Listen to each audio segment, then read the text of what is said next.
Assalamualaikum warahmatullahi. Bismillahirrahmanirrahim. Alhamdulillahirabbil alamin wassalatu wassalamu ala asyrafil anbiya wal mursalin sayyidina Muhammadin wa ala alihi wa sahbihi ajma'in. Subhanaka la ilma lana illa ma 'allamtana innaka antal alimul hakim.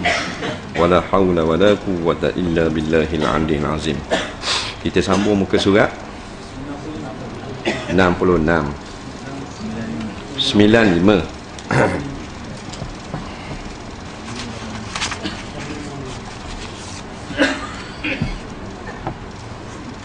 Kat mana ya? Qala al-muallif rahimahullahu ta'ala wa nafa'na wa iyyakum bi'ulumihi fid dharain amin ya rabbal alamin. Kata pengarang rahimahullahu ta'ala. Yang kelima, kemudian takbir keempat terus berdoa sebagai berikut. Kita sambung lagi balik, kita sambung semula. Tak habis lagi tentang rukun dan cara mengerjakan sembahyang jenazah. Yang kelima, takbir yang keempat. Nombor 5 ni kemudian dia kata nak buat benda pula, iaitulah takbir yang keempat terus doa sebagai berikut. Allahumma la tahrimna ajrahu wa la taftina ba'dahu waghfir lana wa lahu wa li ikhwanina alladhina sabaquna bil iman wala taj'alna fi qulubina ghillan lil ladzina amanu rabbana innaka ra'ufur rahim. Ya Allah, jangan kiranya pahalanya tidak sampai kepada kami. Maksudnya Allah la tahrimna ajrahu. Ya Allah, janganlah dengan sebab orang ni mati maka kami tak boleh pahala hidup. Dia hidup itu kami dapat kebajikan, kami boleh menupang pahala dan sebagainya. Tak dengan sebab, jangan dengan sebab dia mati ni kami jadi tak ada dah pahala. Jadi minta berterusan. Wala tahtimna ba'dahu, dan jangan jadikan kami kena fitnah lepas pada dia mati. Sebab ada orang dengan sebab mati ayah anak kena fitnah. Masa ayah ada semayang Melaka anak, bila ayah mati dah pakat ada semayang Melaka dah. Dia kena fitnah. Dulu isteri tutup aurat, suami hidup, suami mati dah ni, jadi tak cara ke arah aurat dah, kena fitnah. Dulu maknanya cukup makan belaka, molek-molek ada anak isteri dia ni jadi mitok dengan orang mengata rawa tak ada pitih nak makan, kena fitnah juga dengan sebab mati ayah. Tu kiaslah mati orang lain gitu juga, mati anak. Janganlah dengan sebab mati anak ni kami jadi syirik kepada Allah, marah kepada Allah dan sebagainya. Janganlah dengan sebab mati isteri kami ni kami jadi tak mau nikah dah. Macam gitu. Waghfir lana, dan ampunkan kami, walahu, jangan mayat ni. Hak ni yang paling mahal kali. Mahal sekali benda gak doa keampunan, minta ampun. Sebab dan Tuhan ampun, balasannya syurga. Wali ikhwanina alladzina sabaquna bil iman, dan bagi saudara-saudara kami yang telah mendahului kami dengan beriman. Maksudnya minta ampun bagi kami dan bagi mayat hak ada cokoh depan ni, dan juga anak-beranak kami, waris-waris kami hak mati-mati dah. Sabaquna tu maknanya yang telah dulu daripada kami menghadapmu. Lepas tu kita boleh berdoa untuk orang yang mati. Bila orang mati tu dia kata habis licin, ada benda. Boleh lagi orang hidup berdoa untuk dia. Ni ayat ni. Wala taj'al fi qulubina ghillan lil ladzina amanu. Dan jangan jadikan di dalam hati kami ghilla. Ghilla ni banyak sangat maksudnya. Iaitu rasa sakit, rasa susah, rasa gundah gulana ataupun rasa terpesong, ataupun maknanya benda yang tidak baik. Jangan berada dalam hati kami benda yang tidak baik bagi orang-orang yang beriman. Rabbana innaka ra'ufur rahim. Yang keenam, kemudian salam sambil menoleh kanan dan ke kiri dengan ucapan sebagai berikut: Assalamualaikum warahmatullahi wabarakatuh. Artinya keselamatan dan rahmat Allah semoga tetap pada kamu sekalian. Baik. Doa yang pada takbir yang keempat ini bukan rukun, bukan syarat sah sembahyang jenazah. Maknanya lepas pada takbir yang keempat dia tak baca doa terus salam, sah dah. Sah dah. Nas yang paling kuat tidak ada lagi doa lepas daripada itu. Nampak? Tapi sunat kita berdoa. Takbir yang pertama niat. Saja aku sembahyangkan mayat ini 4 takbir fardu kerana Allah Ta'ala. Lepas tu baca Fatihah. Lepas tu takbir kali yang kedua, Allahu Akbar. Bacalah selawat. Tak pandai selawat macam tayat awal, tayat akhir, selawatlah Allahumma salli ala Muhammad. Permulaan. Lepas tu Allahu Akbar pula, takbir pula. Doa kepada mayat. Tak ingat hak panjang, Allahumma ighfir lahu. Kalau puang, Allahumma ighfir laha. Dah. Takbir yang keempat, Allahu Akbar, Assalamualaikum warahmatullahi. Boleh dah. Jadi kalau ada kita mana semayang jemaah, semayang jenazah, Tok Imam tu lepas pada takbir yang keempat, dia pergi terus salam, Assalamualaikum warahmatullahi. Tak salah cakap apa-apa. Betul dah dia buat tu. Cuma sunat kita tambah doa yang baik. Kata setengah ulama, Rabbana atina fid dunya hasanah, sunat. Ataupun doa dalam buku kita tadi, Allahumma la tahrimna ajrahu wa la tahtinna ba'dahu, boleh juga. Ataupun setengah ulama kata sunat juga kita kata Allahumma ighfir lil muslimina wal muslimat, boleh juga.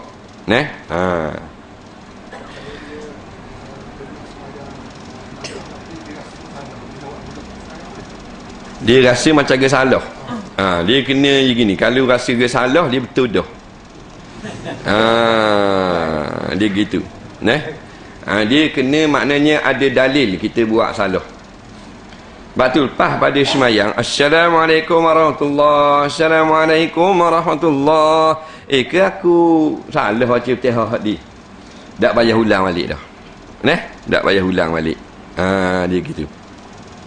Dia dalam belum salam, tengah tayat akhir, mari dalam hati, aku tak baca lagi Fatihah rakaat ketiga tadi yang garis. Kena bangun semula, baca Fatihah rakaat semula, tayat akhir semula, baru salam.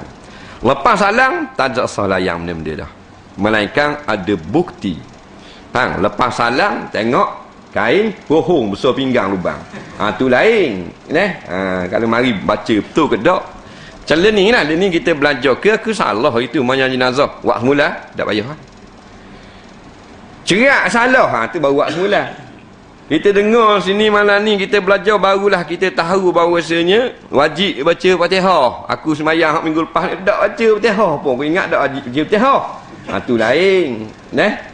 Tu ada bukti, ada terang jelas mendapat kat tak kenanya. Jadi kalau kita rasa solat-solat kita macam solat 5 waktu zaman dulu, zaman bahan lara itu, ke banyak dah kena ni. Dulu aku tak dengar mana, ni aku mari dengar. Tak payah qada.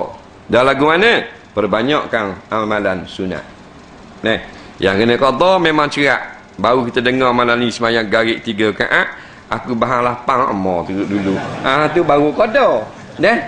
Faham tu?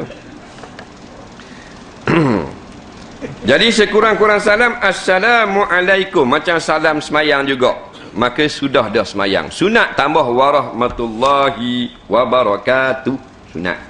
Kalau salat maktubah, salat 5 waktu, sunat tambah warahmatullahi sahaja. Yang paling kuat dari dekat bawah tu, bukan nak rakyat khilaf. Kalau solat semayang biasa kita kata Assalamualaikum, lepas tu kita pun batal wudu, sah dah semayang. Begitu juga dengan solat jenazah. Assalamualaikum, dan kata warahmatullah, batal wudu, sah semayang jenazah. Solat jenazah disunatkan berjemaah dan hendaklah dijadikan 3 saf. 1 saf sekurang-kurangnya 2 orang. Maka bila solat 6 orang, sebaiknya susun tiap-tiap saf 2 orang supaya menjadi 3 saf. Sabda Nabi SAW, orang Islam yang mati lalu disolatkan jenazahnya oleh 40 orang yang tidak syirik, tentulah Allah memberi syafaat kepada mereka. Sabda Rasulullah SAW yang bermaksud orang mukmin yang mati lalu disolatkan oleh segolongan kaum muslimin sampai mereka 3 saf, tentulah diampuni dosanya. Hadis riwayat ahli hadis kecuali Imam Nasa'i. Maknanya imam lain riwayat belaka, Imam Tirmizi, Ibnu Majah, Abu Daud. Makmum wajib mengikut imam dalam takbir. Maka jika makmum ketinggalan pada salah satu takbir hingga imam telah takbir lagi, maka batal solat makmum tadi. Dia gini, yang sebenarnya bukanlah ditetapkan semayang jenazah ini dengan 3 saf atau 40 orang. Kata ulama, maksud hadis-hadis ini iaitu menggalakkan kita semayang jenazah itu biar ramai, lebih baik. Nabi tak kata 6 orang, Nabi kata 3 saf, menunjukkan ramailah. Ramai. Sama ada katakan ada 30 orang. Setengah ulama kata sunat kita buat 3 saf. 1 saf 10 orang. Jadi 10. Dia gitu. Tapi kalau dia semayang, dia buat sesah saja, pasal masjid dia panjang, lebar. 30 orang tu dia buat sesah saja. Jawabnya sunat juga. Ada kelebihan juga.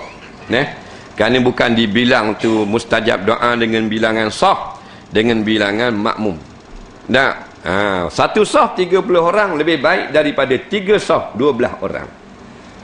Sebab saf tu Nabi kabar sinak kabar kalau 3 saf makna ramai lah. Dia gitu, baik pada 2 saf.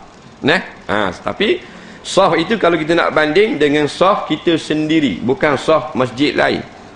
Faham lagi? Tak faham tu, biar kita nampak. Kita semayang surah kita 1 saf. Katakan surah Gelung Bila ni 1 saf ada 40 orang. Maka 3 saf lebih baik daripada 1 saf. Sebab 1 saf ada 40 orang. Kita semayang subuh tadi 1 saf 40 orang. Kita semayang zuhur 2 saf 80 orang. Kita semayang maghrib 3 saf 120 orang. Hak mana afdal ni? Maghrib lah. Sebab 120 orang. Bukan kerana saf, dikira orang sebenarnya. Afdal ni nak banding dengan surah kita. Bukan surah lain tak lewat kira pula. Masjid surah lain dia besar lagi katakan. Kereta kancil TAB 8848. Kereta siapa ni? Kereta kancil TAB 8848. Lampu semua menyala belaka. Jadi cepat-cepatlah. Kita pun malas nak tolak ramai-ramai ni. Kita tutup lampu dulu. Baik, surah kita 3 saf 120 orang. Katakanlah surah tu sesah je, tapi 400 orang. Pasal dia lebar. Mana Allah? 400 lah. Tu nak faham tu. Faham tak apa tu? Jadi dalam satu hadis pula kata kalau 40 orang bukan mesti 40. Mana 40 tu ramai. Takkan 40 tu bahan lara belaka. Maknanya dalam 40 orang tu ramai lah yang baik-baik. Mungkin ada selit seorang dua. Hak tak molek, akidah dan sebagainya. Dah sebut 40 mana ramai. Maknanya Nabi kata lebih ramai lebih baik. Bukan 40 nak 40 tu lebih seorang tu lebih. 41 tak boleh. Kan gitu nak khabar biar ramai. Tapi kalau tak ada lagu tu pun seorang tak ada dah, memadai dah. Tapi lebih ramai lebih baik. Kerana inilah sunat diiklankan kematian. Iklan. Iklan ni maknanya diwar-warkan. dihebohkan. Heboh. Bila dia mati malam ni, esok nak semayang, kita heboh malam ni. Sapa. JKK mati. Tak ingat. Hamba dah ingat sekarang.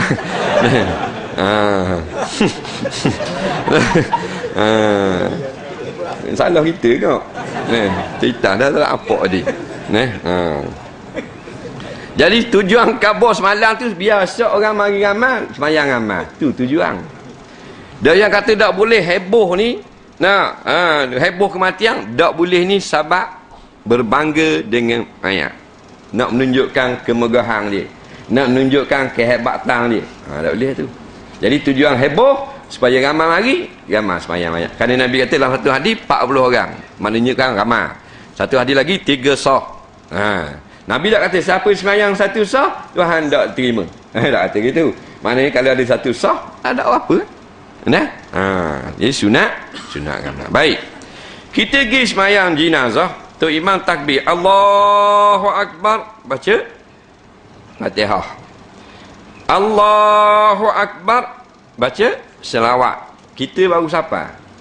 Kita Allahu Akbar. Jangan selawat, kita Fatihah. Pasal kita takbir yang pertama. Nampak lagi kan? Selawat atas.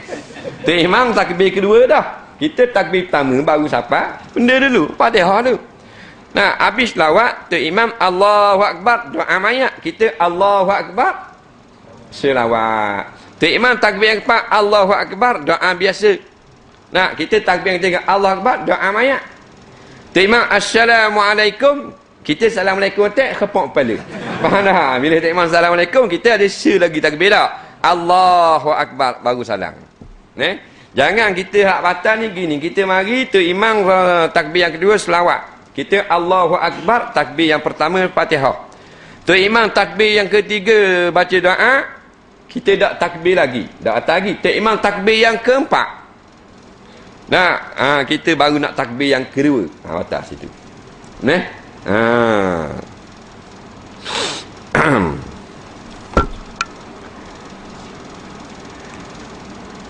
Sebab tu kalau kita orang hak dok mandar ni, hak dok biasa banyak-banyak, orang mandar dak Jadi pergi masuklah sama-sama awal-awal, ikut sudah. Boleh 3 kali ikut orang semayang mayat anda. Kau duk betul bacaan kau comel lah. Kita kena upgrade hidup kita ni. Gaji naik tak mau, martabak dah naik. Dulu kita tak semayang mayat, ni semayang mayat dah. Naik martabak tu. Tambah rank. Main daripada dulu gini selamanya tak semayang. Pasal dah agak cetong lah tu. Dulu aku dah semayang mayat, dah tahu kala aku, ni aku dengar dah. Aku boleh dah semayang mayat. Maknanya hidup kita tu barakah tu, ada keberkatan. Jadi kalau tak pandai, duduk dekat dengan Tok Imam kan. Duduk, jangan mari lewat. Tengok orang masuk sah, kita masuk lagi. Orang takbir, kita takbir. Orang takbir, kita takbir. Tidak payah, tak reti nak cover balik. Seorang diri belakang tu. Habis dah. Solat ghaib. Bagi mayat yang telah dikuburkan walau sudah seminggu atau lebih, baik di tempat yang dekat atau yang jauh, boleh dilaksanakan solat ke atasnya. Pelaksanaannya juga boleh di atas kubur. Solat demikian dinamakan solat ghaib. Cara melaksanakan sama dengan solat jenazah biasa. Hanya berbeza niatnya, itu 8 niat ghaib. Usalli ala zalikal mayyit al-ghaib arba'a takbiratin fardhu kifayah imaman ma'muman lillahi ta'ala. Allahu akbar. 8 niat solat ghaib untuk perempuan. Usalli ala tilkal mayyitah al-ghaibah arba'a takbiratin fardhu kifayah imaman ma'muman lillahi ta'ala. Allahu akbar. Hak tu hak Arab tak penting. Hak penting kita orang Melayu niat Melayu. Iaitu bila mayat kita, mak kita mati di Mekah. Mak kita mati di Mekah, dak balik tanah ni tu. Kita solat ghaib sini. Allah, aku semayangkan atas mayat ibuku di Mekah. Tak? Atau yang ghaib boleh tak? Yang ghaib senang. Aku semayangkan atas mayat ibuku yang ghaib. Ghaib ni bukan raib hilang bahan rima tak. Ghaib tak ada sini, ada di negeri lain. Itu mana ghaib. 4 takbir kerana Allah Ta'ala, fardu kerana Allah Ta'ala. Gitu, mudah, cukup mudah. Dia tidak syarat sebut nama dalam sembahyang mayat. Nampak? Tapi kalau nak sebut nama, sah. Dengan syarat tu. Kalau kita pergi sebut nama mayat lain daripada nama mayat tu, maka tak sah. Dia gitu. Katakan sembahyang mayat lah, mayat ada di depan. Sepatutnya niat biasa sudah, aku sembahyangkan atas mayat ini 4 takbir fardu kerana Allah Ta'ala. Tapi yang disebut nama. Aku sembahyangkan atas mayat ini, nampak? Haji Mahmud umpamanya, dengan 4 takbir fardu kifayah kerana Allah Ta'ala. Kalau betul nama dia Haji Mahmud, sah sembahyang dia. Tapi kalau nama dia lain, tak sah. Dia gitu. Dia kata niat Haji Mahmud, padahal Haji Zul. Tak umpamanya. Niat mu Haji Mak. Haji Zul kena. Tak acik lagu tu. Pasal salah. Dia ada satu kaedah dalam usul fiqh, ma la yushtaratu fihi ta'yin wal khata'u fihi adar. Maknanya perkara yang tidak disyaratkan menentukan, kita pergi salah tentu, maka mudi mudarat. Dia gitu.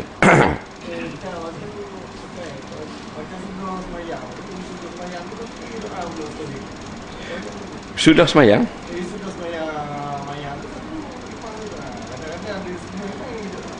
Dia doa? Boleh? Dia boleh belaka? Boleh belaka. Yang rukunnya doa dalam semayang.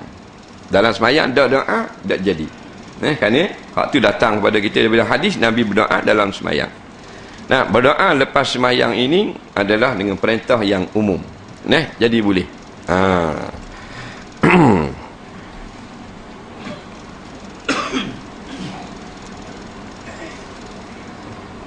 Jadi ingatlah, kalau kita tak boleh nak pergi kepada mayat, mayat ada di Kuala Lumpur, mayat ada di Pulau Pinang, mayat ada di Mekah, mayat ada di Jepun, kita pastikan mayat itu telah pun dimandikan dan sunat selepas dikafankan, kita semayang. Dan kalau mayat itu ada di depan kita tapi tanam dah, caranya semayang pergi di kubur dia. Kita balik kampung, orang kata mati dah. Pak Mak mati dah, Pak Mak jual kerupuk. Kata dah mana kubur? Kubur Kampung Libong. Orang pergi tunjuk. Pergi di kubur tu. Jangan diri atas kubur, ngadak kubur. Ngadak kubur. Allahu Akbar. Atau dia siapa tu jenazah tanang tau. Balik lewat kan. Umpamanya takkan orang nak tunggu. Jadi tunggu-tunggu tak siapa, bah lewat. Umpamanya. Jadi siapa siap tanang. Asal lagi tembul lagi. Dah siapa siap tanang, mayang lah. Balik jajah rumah benda. Balik nak tengok ayah. Dah ayah, apa tak semayang? Boleh. Main ni. Bodoh punya budak. Tu kata tu mari belajar tak mau. Ayah mu tu daripada kecek bela ke mu. Ada pula mari siapa kata tanah dah. Tak juga. Tengok ayah. Dah tu dengar itu sembang dah kopi. Tak dah tarang. Bah laju dah dia. Sembang tu. Itu lepuk tadi. Mayang dulu ni apa nak kata pun semayang dulu. Tanah dah boleh. Boleh. Tak ada masalah. Tanang seminggu dah pun boleh. Ingat tu dah. Pasal nak kata tu anak-anak. Mak dia mati dah semayang. Bapa tak semayang pasal dia kata siapa orang tanam marah. Kita ada alih cuti balik dia tak ada tiket Sabah. Lewat sehari kata siapa. Dia tu tak semayang, tak semayang. Dah waktu dia katik makan. Ngaji apa Sabah tu bodoh lagi. Semayang mak kita tu, beranak kita semayang lah. Walau 4 minggu, 4 bulan pun pergi. Cuma tak diulang 2 kali. Sekali sudah.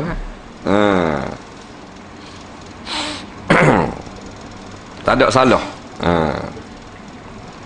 Kerana Nabi semayang atas kubur mayat yang Nabi tak sempat semayang ketika hadir.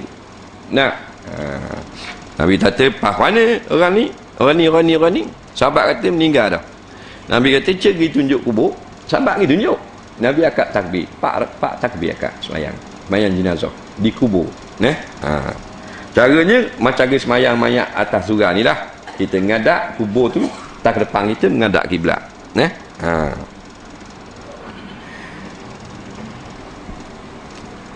Keterangan jenazah bayi yang baru dilahirkan apabila ia semasa lahir sudah dapat bersuara atau berteriak, maka hukumnya seperti matinya yang sudah tua. Apabila dilahirkan dalam keadaan mati dan sempurna kejadiannya, maka hanya dikerjakan atasnya 3 perkara: dimandikan, dikafani, dikuburkan. Bila keadaan tidak sempurna, maka tidak wajib apa-apa ke atasnya, hanya dikuburkan saja. Adapun orang yang mati syahid seperti orang yang gugur kerana membela agama Allah, tidak wajib dimandikan atau dikafani, hanyalah wajib baginya disemayangkan dan dikuburkan saja. Kita bertikat keterangan, wallahu a'lam. Tengok soalan.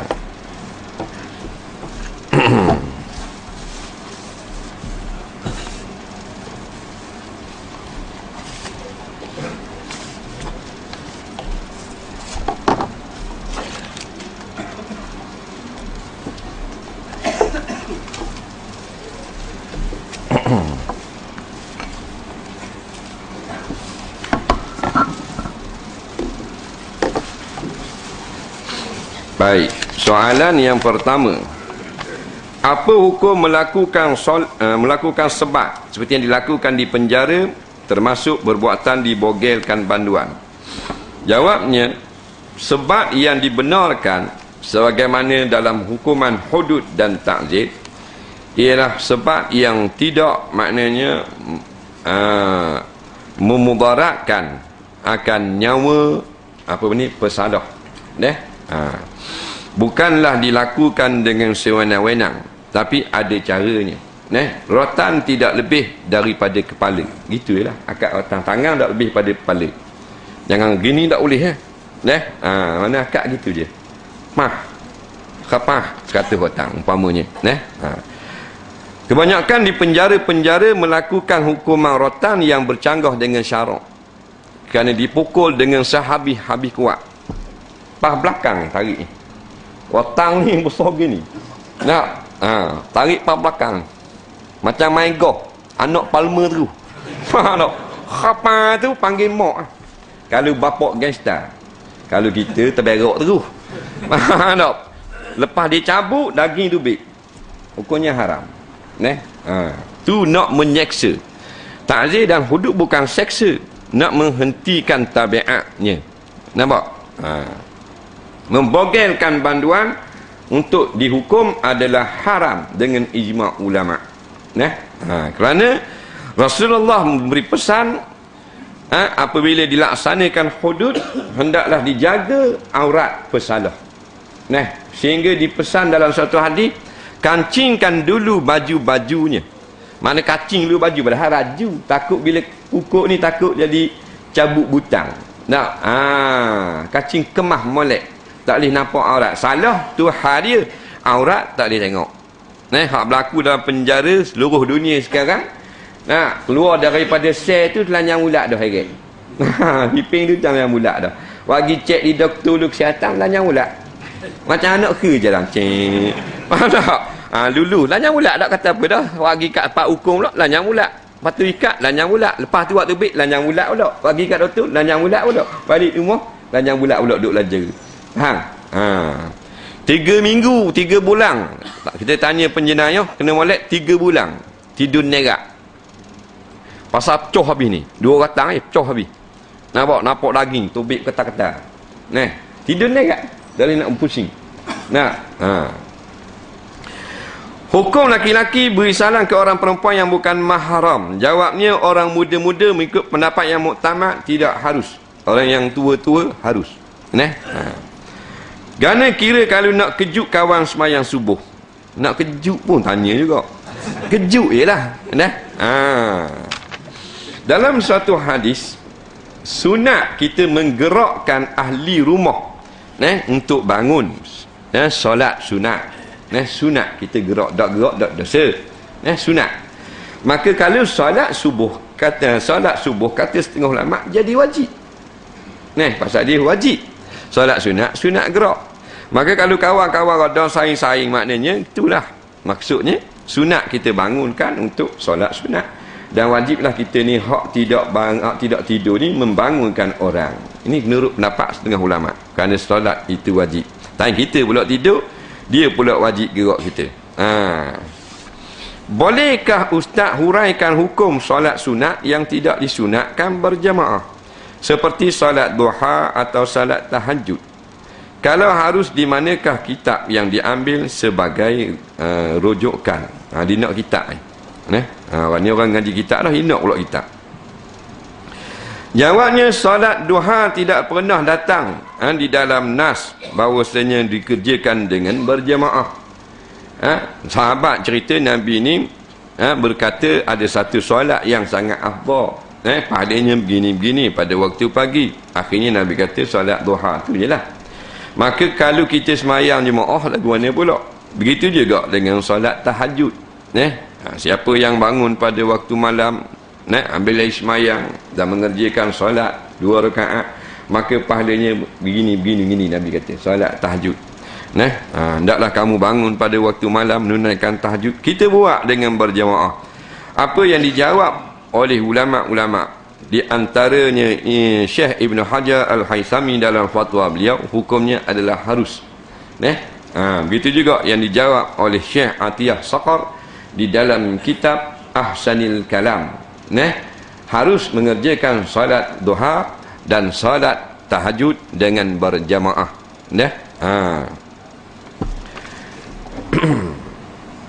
Soalan seterusnya,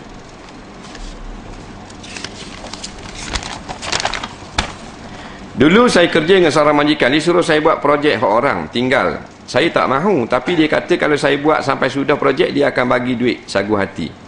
RM4,000, tidak termasuk gaji saya. Tapi bila projek itu siap, dia kata orang tak bayar lagi duit ke dia.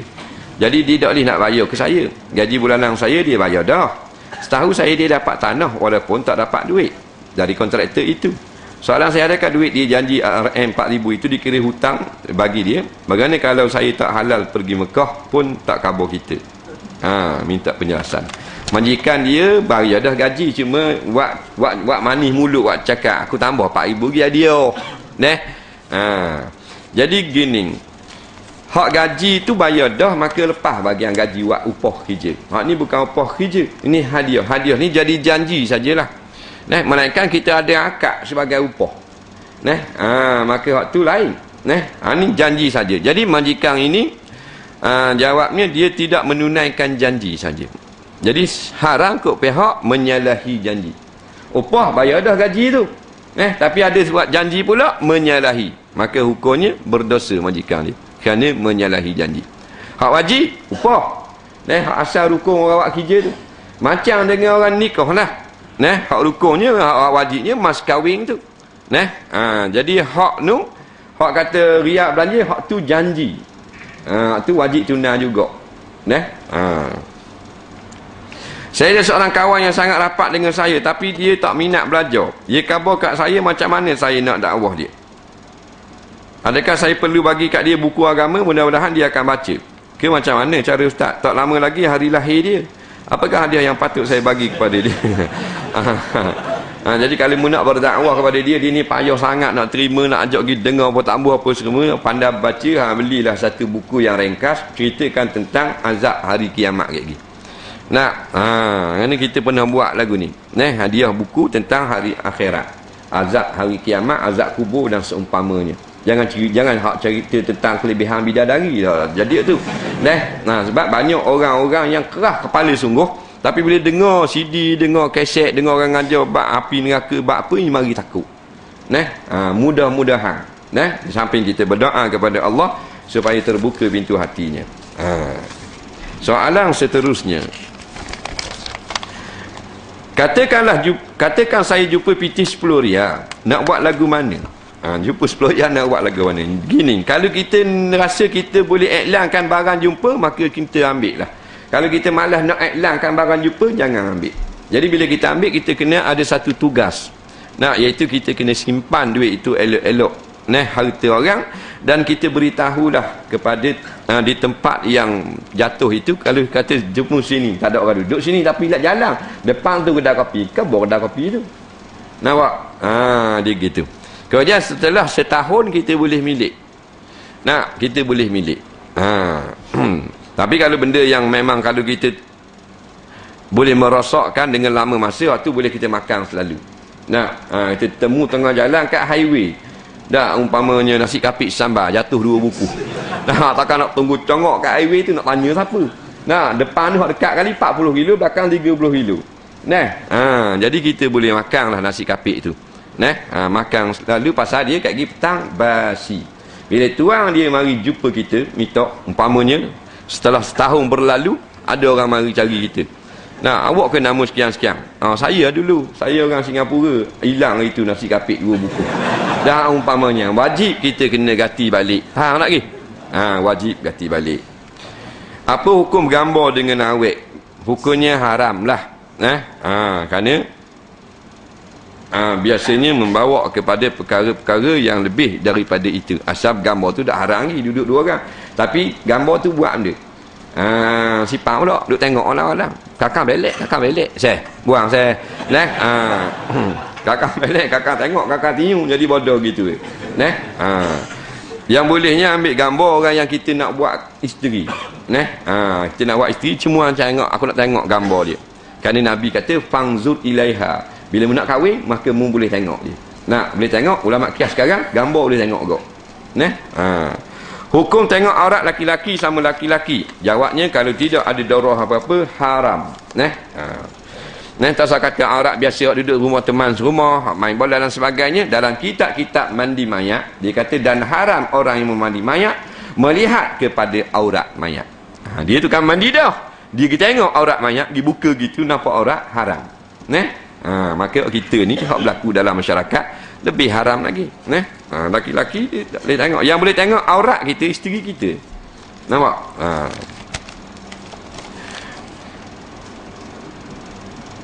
Saya nak tahu pendapat Ustaz, adakah patut seorang imam semayang hajat untuk kemenangan parti? Yang saya hairan, parti itu tak ngikut undang Islam dan melanggar perintah Allah. Dia ni tanya masalah satu parti yang tu imam itu ajak semayang beri menang. Jawab ni dia tak kira parti, golongan mana pun tak boleh kita semayang untuk beri kemenangan, dengan syarat golongan itu bukan nak melakukan kemungkaran. Jemaah mana ni?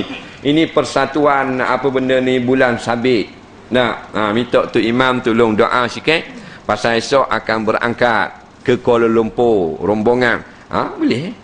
Tujuan apa rombongan buat melawat? Umpamanya bawa budak-budak. Haram tak haram? Boleh tak? Tak ada masalah, tidak kira parti apa-apa pun. Tapi tujuan tu maknanya melakukan kemungkaran, tak boleh doa. Melainkan doa supaya buka pintu hati. Jadi siapa yang nak buat baik, jemaah yang nak buat baik, tak kira parti ke, pertubuhan ke, persatuan, benda yang tidak haram, benda yang apatah lagi yang disuruh oleh syarak, maka baik kita bersolat hajat. Kalau hak jenis maknanya parti yang melawan Islam, lawan ulama, lawan untuk guru, kita nak pergi doa suruh menang, tak boleh lah. Kerana Imam Ghazali kata barang siapa yang mendoakan kebaikan kepada orang yang melakukan kezaliman, walaupun dengan setengah patah kataan, bukan dengan doa 2 baris. Kata Imam Ghazali walau bisyatri kalimah, dengan setengah kalimah maka dia telah bersubhat melakukan kezaliman tersebut.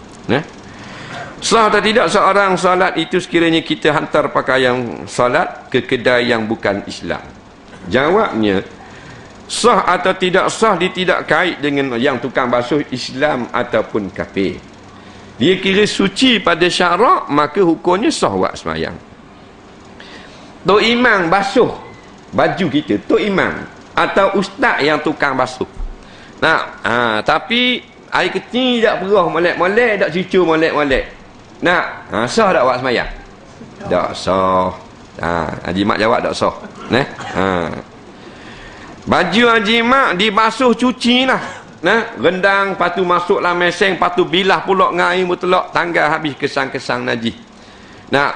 Yang tukang basuh tu George Bush. Sah tak? Sah tak semayang? Faham tu. Cuma kalau ada orang Islam di negeri itu yang buat kerja dobi ni, maka makruh kita atur tempat orang bukan Islam. Kerana pada goleknya orang bukan Islam, mereka tidak mahir dalam bab bersuci yang dikendaki syarak. Nampak? Dia gitu. Soalan seterusnya. Dulu saya teruk. Dan kini alhamdulillah kenal sedikit agama. Macam tulisan Syekh dah ni. Kita kenal tulisan ni. Syekh dah ni. Tapi masalah besar bagi saya, dulu saya suka tengok filem lucu. Kata dah.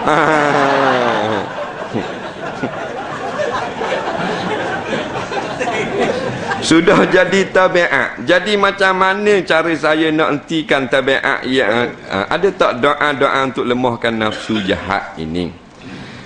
Dia ni kunci dia Allah Taala. Wallahu khalaqakum wa ma ta'malun. Allah cipta kamu dan perbuatan kamu. Nombor satu minta dengan dia dulu. Baru usaha-usaha yang dibangsakan kepada zahir kita ni. Hakikat dulu. Minta dengan Allah Ta'ala. Dia belaka pegang. Minta sungguh-sungguh hati yang bersih daripada dosa. Nafsu yang terkawal daripada melanggar perintah Allah. Minta dengan dia dulu. Kemudian amalkan pula apa benda ni, petua hak Nabi kata, fa'alaikum bisyam. Ajar dah diri kamu berpuasa. Paksa. Puasa sunat.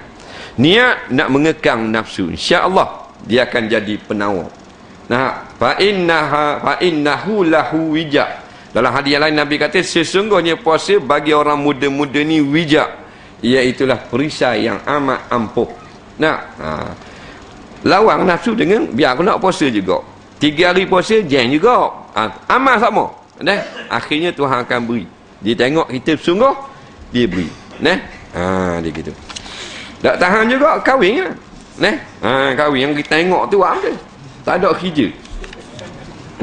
Tohok dah CD-CD tu. Apa hukumnya kalau minum berdiri jadi lekat tabiat dah? Lekat tabiat dah, lekat tabiat makruh minum berdiri mengikut kaul yang muktamad dalam mazhab Syafi'i. Makruh minum berdiri. Dulu saya kerja syarikat McDonald Kuala Lumpur. Saya telah mengambil duit syarikat itu diketek.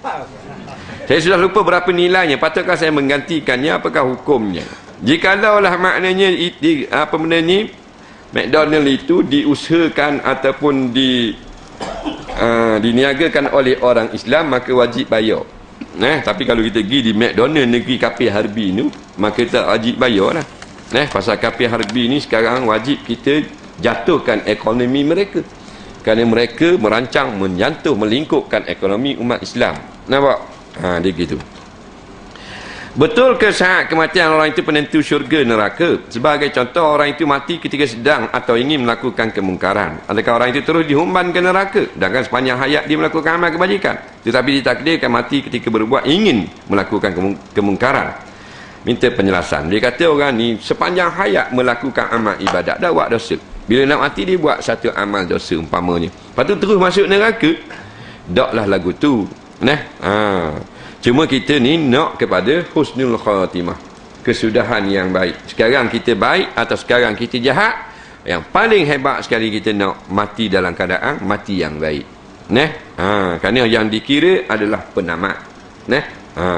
Tapi tidaklah masuk pada akal kita semayang, sokmo puasa, sokmo zakat, sokmo buat kebajikan. Tiba-tiba bila nak mati, kita pun buat satu dosa. Masuk neraka terus. Tak pernah sabar pula. Kerana dalam Quran, dalam hadis kata, dosa dan pahala akan ditimbang. Dosa dan pahala. Jadi kalau membuat sepanjang hayat dah dosa dan pahala, melakukan pahala, dosa kemudian hari itu, kalau dosa itu dosa tidak dosa sekutukan Allah Ta'ala, maka berat lagilah pahalamu. Dia lagu tu. Cuma jangan kita bercita-cita melakukan dosa setelah kita rasa amalan kita cukup banyak setakat ni. Aku rasa kalau aku buat dosa pun malam ni, berat amalan lagi, pasal aku beramal lama dah. Malam ni aku nak ngerik awet kali. Faham tak? Jangan buat lagu tu. Dia tu memperkecilkan dosa. Tak boleh. Tuhan marah lagu tu. Tolong ajar cara niat jamak qasar paling mudah. Kita nak sembahyang jamak kosong paling mudah. Okey, nak sembahyang Zuhur, nak sembahyang Maghrib dengan Isya dalam waktu Maghrib. Akad tabiat Allah sembahyang Maghrib. Allah saja aku sembahyang fardu Maghrib jamak dengan Isya qasar. Nah. Kat gini sembahyang asar pula, sembahyang Isya pula bangun. Allah saja aku sembahyang fardu Isya jamak dengan Maghrib qasar. Itulah cara dia. Nah. Ajar sikit sembahyang jenazah hak paling mudah ajar dah tadi. Nah. Soalan seterusnya. Apakah maksud sakit belang yang boleh menyebabkan rosak nikah? Sakit belang ni pula. Rosak nikah. Dia biasa sakit yang merosakkan nikah ini sakit belang ni bahasa lama ni. Kalau tak silap dalam bab pasah. Bukan rosak nikah, pasah nikah lah. Bukan akad nikah tu. Menikah boleh batalkan balik. Iaitu penyakit, beberapa penyakit. Boleh batalkan nikah. Hak lain tak boleh batal.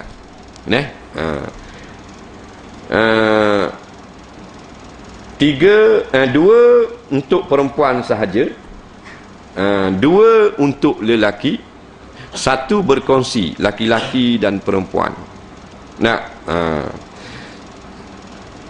Iaitu yang pertama, yang laki-laki pun ada, perempuan pun ada.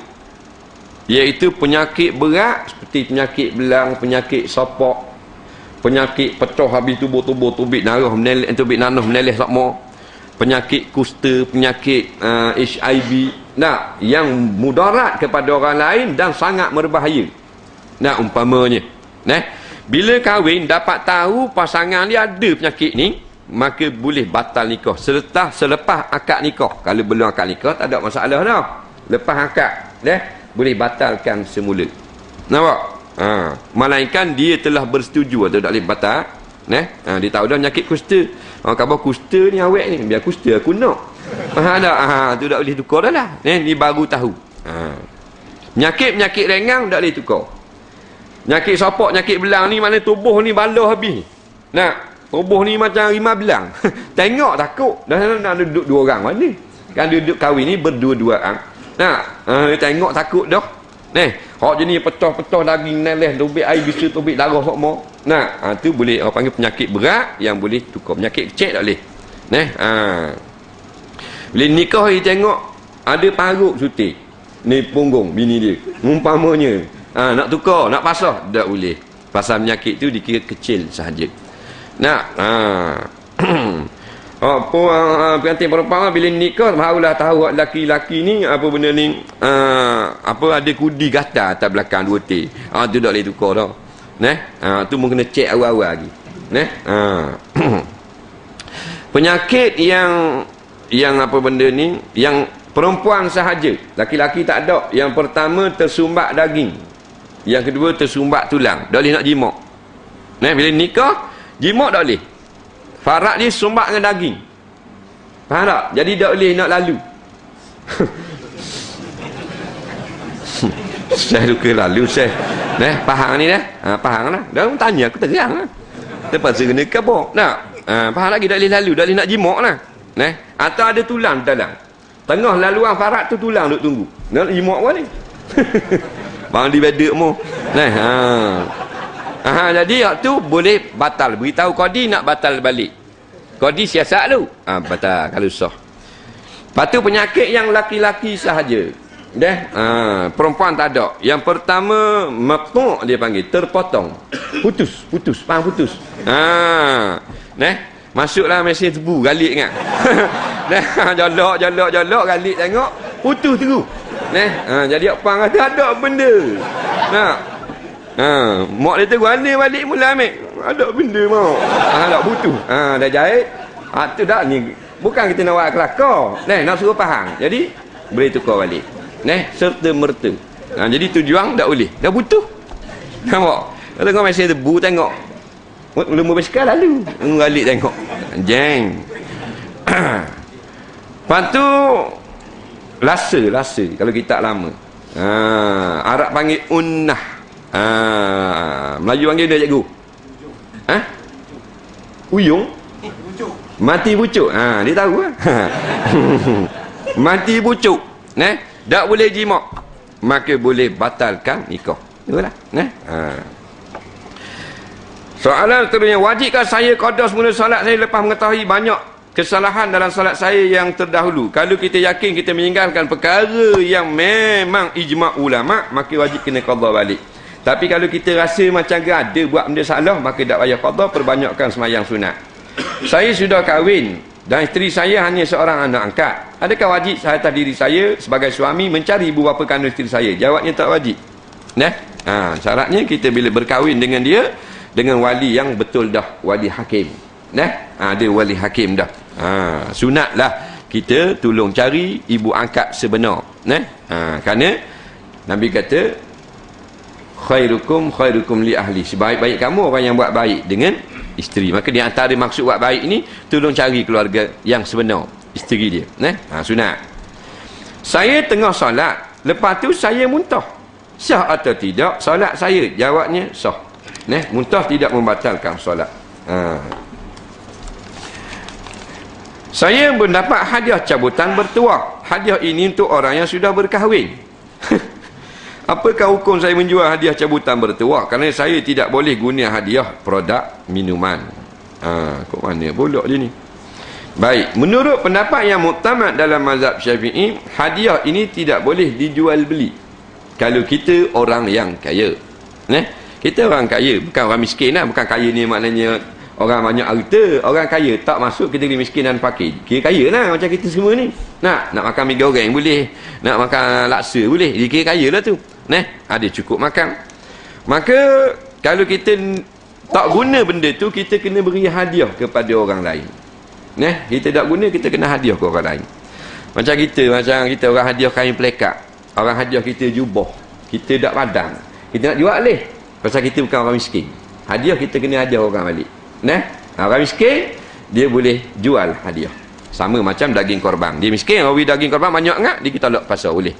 Kita tak miskin, dapat daging korban banyak, jual berdosa. Tak boleh. Tapi kalau dulu kita kaya, tak ada hadiah. Sekarang kita sudah miskin. Kita kira boleh jual hadiah tu. Boleh.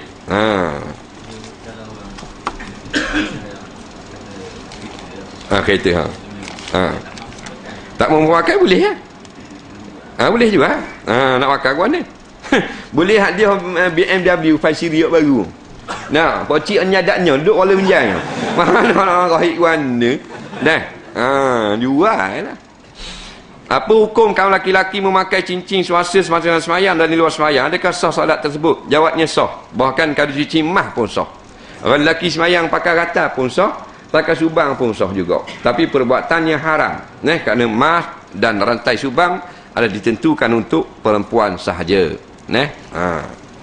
Apakah hukum orang Islam bekerja di kedai pajak gadai bukan Islam? Kedai tersebut mengamalkan riba. Mengenai dengan gaji yang diterima. Jika kita terlibat langsung dengan perbuatan riba tersebut, kerana kita menjadi kerani tukang tulis contohnya, maka haramlah gaji kita itu.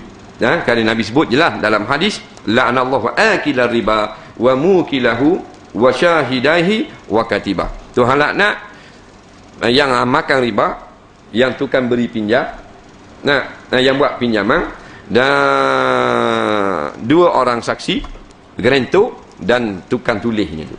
Lepas tu kalau dia kerja di bahagian lain, tak haram. Apa hukum seorang bapa tidak memberi nafkah terhadap isteri dan anak-anak, sedangkan selama ini isteri yang menanggung segala keperluan keluarga, tapi selama ini bapa memakan dengan duit hasil titik peluh isterinya? Ustaz tolong jelaskan. Seorang suami wajib mencari nafkah untuk anak dan isterinya. Isteri selama mana lagi kekal isterinya, dan selama mana dalam edah. Habis edah bercerai, tak ada lagi wajib nafkah atas isteri. Anak sampai anak itu berkebolehan mencari rezeki sendiri. Sampai pada tahap itu berhentilah kewajipan bapa memberi nafkah. Anak yang tidak mampu berdikari, maka wajiblah atas suami atau bapa memberi nafkah sampai kepada mati. Sama ada mati anak atau mati bapa itu sendiri. Dia gitu.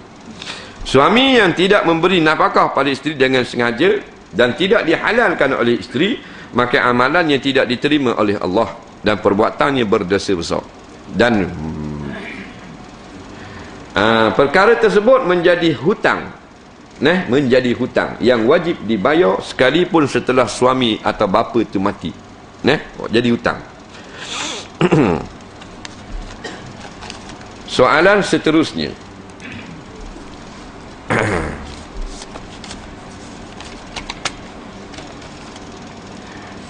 Ada ke bacaan doa pendek untuk kunut? Kalau kita baca Allahumma ighfirli ya ghafur wa sallallahu ala Muhammad wa sallallahu ala Muhammad wa ala alihi wasallam, sah dak kunut kita? Jawabnya sah dah. Ni setengah ulama mengatakan kalau kita nak cepat boleh baca kunut yang pendek. Walau bagaimanapun perlu kita faham, kunut ini bukanlah wajib, bukan syarat, bukan rukun. Hanyalah sunat abad di sisi mazhab Syafi'i. Siapa yang membaca doa kunut, maka sah semayangnya, dapat fadilat. Siapa yang sengaja tak baca doa kunut pun, sahlah semayangnya juga. Tidaklah terbatal ataupun rosak apa-apa. Kawan saya nak memakai purdah, tetapi ustazah di sekolah dia dulu macam tak menggalakkan dia untuk memakai purdah. Ustazah dia cakap banyakkan orang perempuan Arab pakai purdah kerana orang laki-laki di sana nafsu seks kuat. Tapi di Malaysia orang laki-laki tak sama macam orang di Arab. Apa yang saya tahu dalam mazhab Syafi'i, pendapat kuat mengatakan perempuan wajib menutup salah satu semua badan kecuali mata. Macam mana cara untuk meyakinkan dia supaya terus niatnya untuk berpurdah? Apa kelebihannya? Betul ke pendapat itu dalam mazhab Syafi'i? Jawabnya memang benar. Inilah pendapat dalam mazhab Syafi'i yang muktamad, iaitulah perempuan wajib menutup keseluruhan badannya daripada laki-laki ajnabi. Pendapat yang kedua juga daripada mazhab Syafi'i mengatakan wajib menutup seluruh badan, melainkan 2 pergelangan tangan dan muka. Inilah yang kita duduk taklid pada kebanyakan muslimat kita, anak-anak kita hari ini. Kurang daripada itu tidak boleh. Kemudian perkataan ustazah itu mengatakan mereka pakai tutup niqab, pakai hijab seperti itu kerana orang Arab kuat nafsu seks. Di Malaysia tak. Pendapat ini tersasul, salah. Dia bukan kerana orang Arab tu kuat seks, kuat nafsu, jadi kena peraturan hijab. Tak betul sama sekali. Kerana untuk menjaga fitnah, dan fitnah perempuan dengan laki-laki ini tidak tertentu dengan Arab sahaja. Negeri kita pun lebih kurang, bahkan teruk pada Arab dah pun jadi. Sampai anak haram saja tu dengan buat zina, sehari-hari beranak haram. Hak tahu anak, mau bunuh anak, apa dalam lubang jambang. Macam-macam masalah nafsu yang semakin ketara di negara Islam hadari kita ni. Jadi nak katakan Arab saja tak betul dah. Jadi kemudian dia kata macam mana? Ustazah hak sekolah dulu dah, kita nak pakai lah kalau kita rasa nak pakai. Sekolah dulu, ustazah hak dulu dah. Tak boleh jadi apa-apa. Kau tak mau ikut ke dia? Atas kita. Apa hukum bermain kutu? Nyimpan wang dalam satu kumpulan dalam buat cabutan giliran pada tiap-tiap minggu atau bulan dalam Islam. Jawabnya, ada kadanya harus, ada kadanya haram. Harus ini bila kita akad dengan hutang dan akad dengan membayar hutang.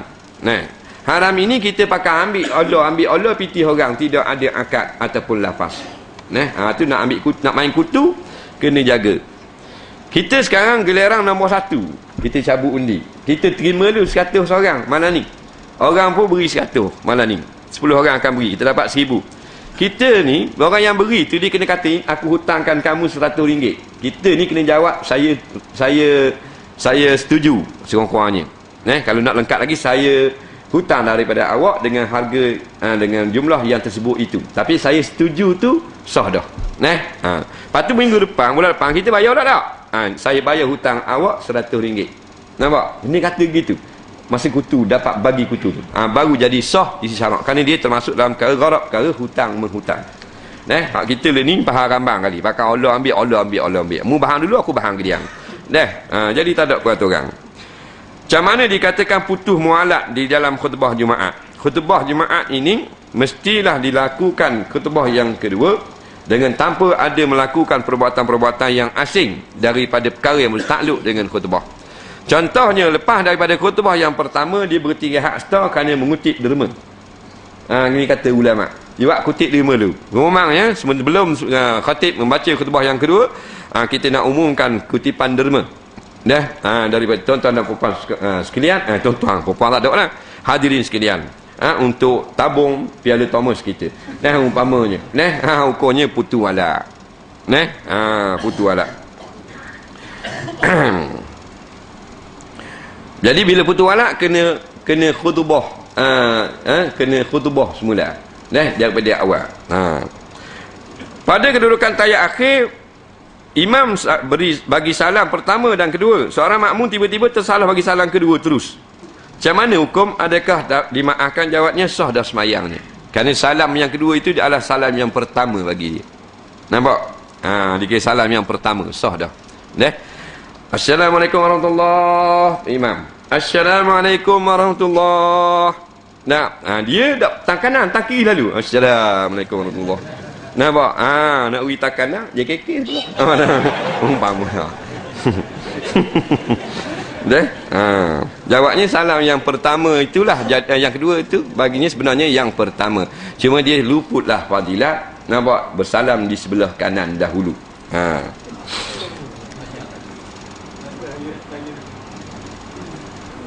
Bayi yang mati dalam kandungan umur lebih 4 bulan dan kurang 6 bulan. Ni kita jawab minggu depan lah. Dia nak cerita tentang bayi mati. Kita cerita dengan lebih lengkap. Apakah hukum melihara burung dalam sangkar kecil digantung dalam rumah? Setengah orang mengatakan akan menyempitkan rezeki, susah bila nak mati. Saya jaga beri makan secukupnya. Dia beli burung, dia boleh dalam sangkar, boleh dalam rumah. Ada orang kata kalau buat gitu nak mati pergi payah. Siapa yang nak mati payah? Burung ke tuang burung? Kalau tuang burung mana tak ada nah lagu tu. Dia kalau kita nak beli burung dibolehkan pada syarak. Walau bagaimanapun sebaiknya membiarkan burung itu terbang bebas. Kerana satu hari Nabi berjalan-jalan, ditengok budak sedang bermain dengan burung. Nabi suruh lepas, tak mau lepas, Nabi beli burung tu dan Nabi lepas. Nanti nak menunjukkan akhlak yang begitu tinggi.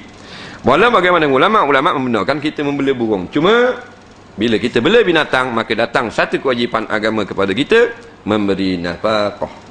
Makan, minum, tempat tinggal, wajib beri. Makan, minum, tempat tinggal yang selayaknya.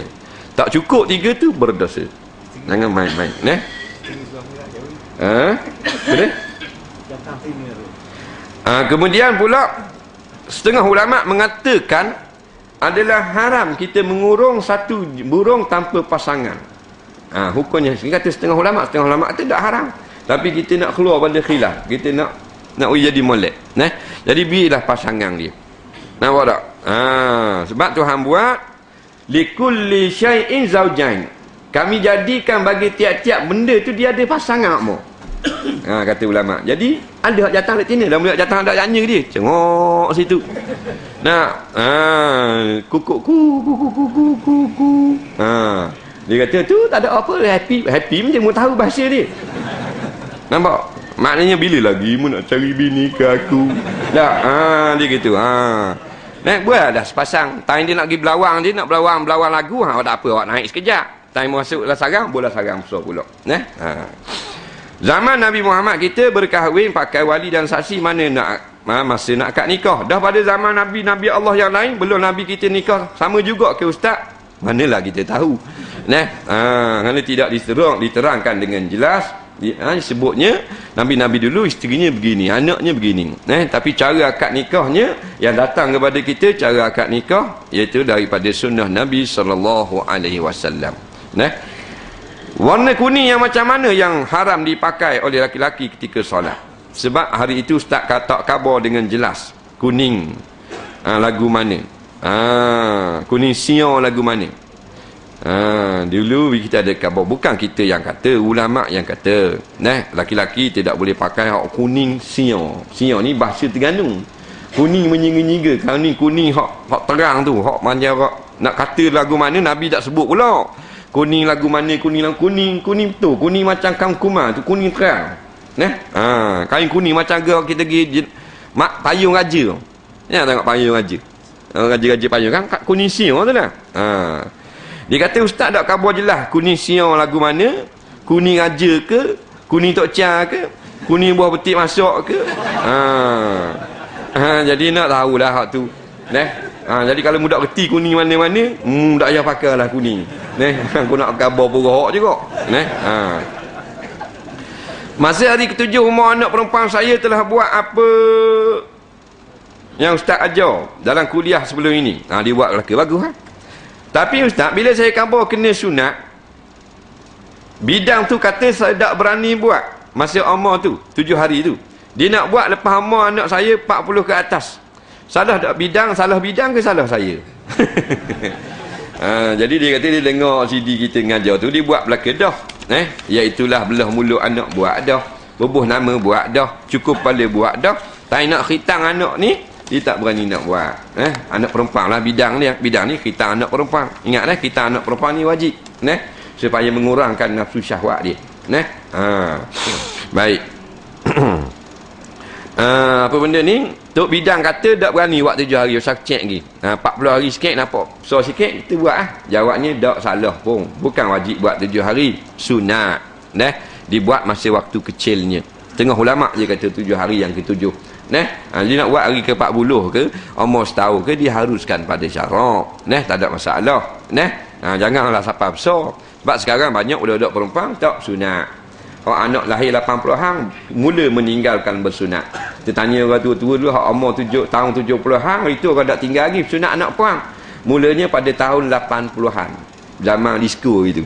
Jadi anak-anak umur 80 hang itu dia beranak tahun 80 hang, sekarang telah berumur 20, 25, 24. Hak tu yang nano sangat ni. Faham tak? Rupa-rupanya sungguh bila tak sunat anak puang, dia jadi nafsu kuat. Khabar atas rezek. Bapak naik atas bayi pasir pula. Faham tak? Bapak jatang 3 se, 4 se. Nak letak atas tong ikan macam-macam weseng. Tak ada hal sikit pun. Sebeng hak datang, lawang dia seorang ni. Tak ada apa-apa awet. Faham tak? Pasal apa? Kisah ni sekarang jadi nafsu kuat. Jadi kita hidupkan balik sunnah Nabi ni. Khitang anak perempuan. Man tamassaka bi sunnati inda fasadi ummati falahu ajru mi'ati syahid. Barang siapa yang menghidupkan balik atau bertahankan sunnah aku ketika umat ramai jadi punah jahanam belaka dah, maka baginya 100 pahala mati syahid. Minta tolong ustaz cerita sikit pasal Ibnu Sayyad. Nak cerita Ibnu Sayyad panjang ceritalah. Jadi rakah-rakah sudah. Ada beberapa hadis yang menceritakan tentang Dajjal. Di antaranya hadis Ibnu Sayyad. Jadi ini cukup terkenal. Walau bagaimanapun, tidaklah pastinya Ibnu Sayyad inilah Dajjalnya. Ibnu Sayyad seorang Yahudi Madinah yang diwar-warkan sebagai bakal menjadi Dajjal. Dan dia pun ada dalam satu riwayat mengaku menjadi Dajjal. Dalam kes ini, ringkas cerita kita orang baru-baru ni, kita yakin sudah bahawasanya Dajjal akan terbit pada penghujung masa nanti sebagai tanda dekat dengan kiamat. Dan kita tidak diwajibkan memastikan Dajjal itu Ibnu Sayyad kah? Atau cerita kisah laki-laki di pula tu kah? Atau siapa? Atau ada dekat Golden Triangle kah? Yang kita wajib percaya, sebut dalam hadis, Dajjal merosakkan manusia dan dia akan dibunuh oleh Nabi Isa AS. Kata setengah ulama, hadis Ibnu Sayyad ini termasuk hadis yang mutasyabih, yang kesamaran. Jadi tidaklah masuk di dalam akidah kita. Perkara yang membatalkan haji, apa dia? Jawabnya beberapa perkara. Sebutkan yang pertama, Tok Imam. Membatalkan haji, meninggalkan rukun haji. Meninggalkan rukun haji. Lagi yang kedua, melakukan persetubuhan, membatalkan haji. Yang ketiga, murtad, na'udzubillah. Adakah usrah ini sunnah Nabi? Apakah makna usrah? Boleh ceritakan sejarah usrah? Bagaimana cara usrah ini dijalankan? Harap tolong jelaskan. Ini nak tanya bab usrah. Usrah ini makna kekeluargaan. Kekeluargaan. Usrah ini tidak terkenal pada zaman Nabi SAW. Tidak ada pun dalam hadis, dalam sirah, dalam manakib, mana-mana cerita Nabi buat usrah. Dengan lafaz usrah. Lafaz usrah ni kemudian ini baru timbul. Tetapi Nabi telah melakukan usrah pada zaman beliau hari itu bersama dengan sahabat-sahabat dan orang-orang Islam. Cuma tak sebut dalam hadis Nabi buat usrah. Usrah ini pertemuan untuk menjalinkan kesepahaman ataupun maknanya ada ta'aruf dan kasih sayang sesama orang Islam. Jadi kalau waktu memang Nabi telah buat daripada zaman awal Islam. Zaman tak berani nak zahir Islam, Nabi usrah dah. Cuma dalam kitab sirah dia tak sebut usrah, dia sebut pertemuan. Usrah yang dimaksudkan pertemuan lah. Cuma sekarang ni lebih khususiah, lebih formal. Nampak? Ada nakib, ada jadual tertentu. Zaman Nabi buat rumah, dia buat giliran. Rumah orang ni nak buat terang tak boleh. Abu Lahab tu tunggu nak stick. Faham tak? Jahat tu. Jadi nusuk. Rumah Abi Arqam. Rumah apa benda ni, rumah sahabat perempuan Islam pun buat juga. Dan beberapa buah rumah lagi. Jadi tujuannya sangat baik. Di antaranya ta'aruf, kenal mengenal. Boleh kenal. Kita duduk orang Islam dah tapi tak kenal. Tengok sama lalu tapi tak ada pengenalan. Buat usrah, bersatu pertemuan, boleh kenal. Kalau gitu anak dara. Tu banyak kelebihan. Kemudian untuk tafahum, kesefahaman, di antaranya tujuan supaya kita satu fahaman. Satu fahaman maknanya dalam segenap segi, dalam bab akidah, dalam bab siasah, dalam bab fiqh, dalam bab kehidupan harian, kita sefahaman. Jadi sebenarnya usrah sangat-sangat dituntut oleh syarak. Kenapa pakai songkok tak dapat pahala? Siapa kata tak dapat pahala? Dia kata pakai songkok tak dapat pahala. Siapa kata? Hak kita kata kita tak dapat pahala. Hak kita kata pakai songkok tak dapat pahala sunnah. Tapi kalau dia pakai songkok menutup kepala kerana semayang, dapat pahala sunat menutup kepala. Sebab semayang ini sunat kita tutup kepala. Sunnah Nabi ni dua perkara. Yang pertama hak atas kepala, qalan suah. Kita kata qapiyah. Yang kedua imamah. Kita kata serbang. Jadi siapa yang pakai kopiah semayang atau serbang, dia dapat dua pahala. Pahala ikut sunnah pahala tutup kepala Nampak? Ini jawapan yang telah dijawab oleh almarhum Syekh Hasanain Muhammad Makhluf, bekas mufti besar negeri Mesir tahun 50-an. Patu lain daripada itu, tutup kepala yang berbeza. Dia kata seperti pakai tutup kepala orang India, tutup kepala orang Pakistan, tutup kepala orang Turki. Bila dia pakai benda tu untuk tutup kepala dan semayang, dapat pahala tutup kepala. Cuma sunnah serban dengan kopiah. Faham baik? Bukan tak boleh pakai sokok. Hak kita kata sokok hak tinggi tu. Tu nyanyi pakai. Pasal beri mudarat kepada kita. Hak tinggi tu sakok.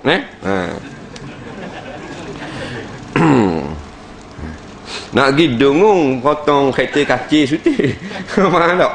Tengok dia khas ketung gitu kepala. Rupanya tak boleh nak paling tak kita pasal sakok-sakok di kacir.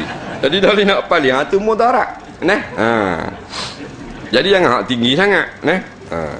Jadi pakai sakok kerana tutup kepala dalam semayang, boleh pahala. Pahala apa? Pahala ghaddur ra'si, menutup kepala. Soalan yang terakhir pada malam ini, hak lain tak dang, insya-Allah minggu depan. Apa hukum perempuan yang belum berkahwin memakai wangi-wangian dan inai serta makeup? Kalau saja borak-borak dengan perempuan dalam telefon termasuk bermesej, warna kira kau, dia kata. Baik. Saja-saja borak. Dia gini, perempuan dengan laki-laki ni dia boleh bercakap. Bukan tak boleh, tapi dia ada perenggannya. Kalau tak boleh cakap dah jual beli. Kenapa kita boleh cakap dengan orang? Dia jual nasi, kita boleh tanya. Boleh tanya tak? Nasi mana nasi? Hak nasi kuning ke nasi putih ni kuah hak mana? Dah niat telur lauk hak mana? Takkan tak boleh harang. Tak boleh lah. Tak ada masalah. Buat kerja, jual beli dan sebagainya. Jadi yang bukan perlu, yang masuk dalam perkara syahwat, dalam masuk perkara lara nafsu, itu yang dilarang. Bukan dari telefon perempuan, boleh telefon. Kita kenal seorang perempuan, kita telefon dia tanya. Dia tanya, ni bukan make ni tak tolong sikit, tayar bocor dak anda pun tolong buat. Dia kata tak apa lah. Saya pergi khabar korang lagi. Tu lain. Ni nak khabar anak kucing, ayah awak suruh lagi ambil nak kucing kereta. Tak masalah. Tengok pada poin percakapan tu. Ni cakap hak ngaruk-ngaruk. I tengok you. I tengok you. Nampak? Macam apa you tengok I? Hai tengok you macam ikan you lah. Duk main kita habis 10 riyal. Tak? Tak ada apa-apa pasal. Orang perempuan pakai minyak wangi, dah boleh. Pakai make up boleh juga. Sapan muka ni 3 inci tebal, boleh juga. Nah, yang tak ada suami boleh juga. Hiduplah bilik dia seorang. Ada apa-apa? Sini dia buat gacu, sini buat sedo. Ada hal. Tubik kalau ayak ramai. Ada laki yang tak ada laki, tak boleh lah melampau-lampau. Dia gitu. Memakai inai di jari, hak kata maksudnya bukan pakai. Jadi maksud soalan ni bukan pakai kurung nama, pakai tubik luar. Bila pakai tubik luar, kita jawab dari itu, perempuan yang ada suami saja boleh pakai inai atau cat kuku dengan izin suami. Kalau suami tak ada izin atau dia tidak ada suami, maka Imam Nawawi jawab dah dalam Syarah Muslim, fayahrumu, fahukmuhu yahrumu. Dia tak kata fahukmuhu, dia kata fayahrumu. Tapi kita takdir fahukmuhu yahrumu, hukumnya adalah haram. Wallahu a'lam. InsyaAllah kita sambung balik minggu hadapan. Bismillahirrahmanirrahim. Alhamdulillahirabbil alamin wassalatu wassalamu ala asyrafil anbiya wal mursalin sayyidina Muhammadin wa ala alihi wa sahbihi ajma'in. Allahumma anfa'na bima 'allamtana wa 'allimna bima yanfa'una. Rabbana zidna 'ilma. Rabbana atina fid dunya hasanah fil akhirati hasanah wa qina azabannar. Wa sallallahu sayyidina Muhammadin wa ala alihi wa sahbihi wasallam. Walhamdulillahirabbil alamin. Assalamu alaikum warahmatullahi